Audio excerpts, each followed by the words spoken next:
شارك عدد من النجوم في لبنان في حفل خيري أقامته إحدى الجمعيات الاجتماعية لرفع التوعية بالسلامة المرورية. كاميرا عرب وود في لبنان غطت فعاليات الحفل وقابلت عدد من النجوم والفنانين اللي شاركوا في الفعالية دي. في البداية قابلنا الفنان مروان خوري اللي اتكرم على هامش الحفل وكشف لنا عن سبب مشاركته في الفعاليات دي. يعني هو مش تكريم، هو غلط اقول انا تكريم، هو انا مفروض اجي ساهم واكرم الناس اللي عم بيتعبوا، في ناس كثير عم يشتغلوا. اذا بتشوف في مؤسسه كبيره، مؤسسه GNK هي مؤسسه عائليه، وهالمؤسسه انطلقت من مأساة كبيره عاشتها العائله بس حولتها لعمل خيري كبير، وهيدي شغله كثير عظيمه وبينشكروا عليها. مروان خوري عبر كمان عن رأيه في ان الفن مش مجرد وسيلة للترفيه، لا ده كمان ليه أهداف ثانية لازم يحققها في المجتمع. دائما لازم يتوظف بشيء بحاجه للاعلام. هلا بقول لك شغله، في اشياء خيريه بتنشغل من تحت، وانا برايي بتضل لازم تكون مخفيه، محله الفنان يطلع يتباهى بتقديم شيء معين، بس وقت لما نطلع بنقدم اذا بدك نشاط بيساهم بايصال هالعمل للناس، بتوعيه الناس، انا برايي ساعتها وجود الفنان بيكون ضروري.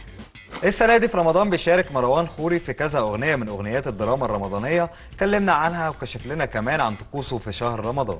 نطرنا برمضان إذا الله راد مش تتراتني أغنيتين حيتقدموا ضمن ثلاثية مدرسة الحب اللي هي ثلاثية حنين اللي بكون فيها أنا.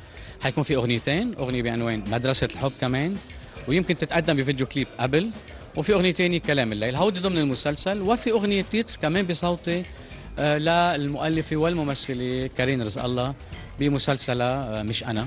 رمضان هو أنا برأيي الكرم تبعه هو بالمشاركة، وأنا مثل أي إنسان وشو ما كان اتجاهه وشو ما كان مذهبي كون على ساعة أنه بحس بنعمة هالفترة هيدي. بدي أتمنى رمضان مبارك لكل المشاهدين، للعرب عموما.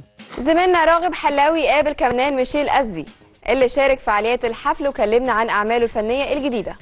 هلا ناطرين رمضان يقطع، ورح نزل غنية من كلمات والحان فارس اسكندر، ورح يكون في شيء جديد لإلي. يعني عم ندرس سكريبت، رح يكون في سينما لبنانية.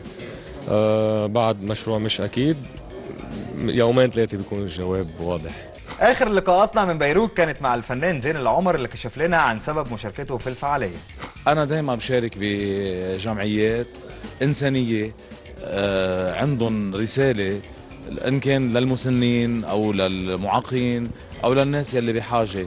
بقى أنا بشرفني الله يقويهم، وإن شاء الله بيحط إيده معهم ليكفوا المسيرة. رمضان كريم بدي أقول على كل الشعب اللبناني والعربي، وبتمنى أنه يكون الشهر الفضيل نرجع لذاتنا، للمحبة، للغفران وللتسامح.